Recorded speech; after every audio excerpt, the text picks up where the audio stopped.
वालेकुम हजरत। वालेकुम सलाम। जी हजरत, मैं मजनू बोल रहा हूँ इंडिया से। माशाल्लाह। हजरत, हाँ जी हजरत, तो अ, कुछ चीज़ें जो है समझ में नहीं आती है। उसी से पूछना था आपको।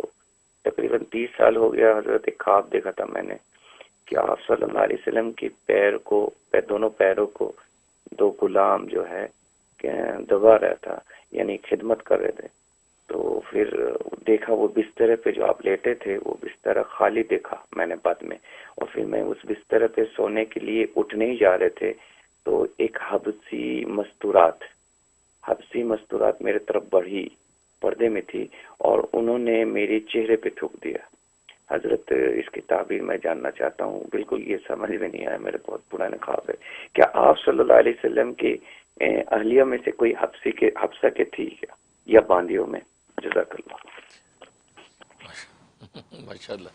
माशाल्लाह मजनू, आप जो है इंडिया से कॉल करते हैं, अल्लाह ताला आपको बरकत अता फरमाए। और बाकी आपने ख्वाब जो है वो सुनाया कि आप 20 साल 30 साल पहले गालिबन आपने ये ख्वाब देखा और इस तरीके से आपने सूरत हाल देखी। तो इस ख्वाब के अंदर जैसे आपने बताया कि नबी करीम सल्लल्लाहु अलैहि वसल्लम के जो ग़ुलाम जो है आपके जो है वो पाँव पाँव मुबारक जो है दबा रहे हैं और आप वो बिस्तर पर लेटे हुए हैं। उसके बाद आपने देखा कि कोई वहाँ मौजूद नहीं है और आप जो है उठ के इरादा कर रहे हैं कि मैं उस बिस्तर पर जाकर लेटूँ। तो आप कह रहे हैं कि फिर ये कि कोई हबशी खातून पर्दे में है और मेरे मुंह पे थूक दिया।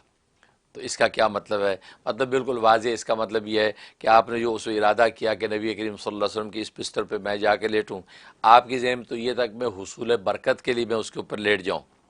लेकिन यह है कि चूँकि ये अदब के ख़िलाफ़ था, तो खिलाफ अदब था, लिहाजा जो है वो जो खातून है उन्होंने ये आपके मुँह पे थूक दिया। अब वो कौन खातून है, आप जैसे कि पूछ रहे हैं कि कौन हो सकती हैं, कि हबशा की खातून। तो वैसे जो है नबी करीम सल्लल्लाहु अलैहि वसल्लम की जो है वो एक बांदी भी थी हज़रत बरीरा जो हैं, वो हज़रत बरीरा एक बांदी थी। तो वो भी हो सकती हैं अगर, और या ये कि कोई भी हो सकता है। वो तो लतीफ़ा गैबी में ख्वाब में किसी भी सरापे में किसी को दिखाया जा सकता है।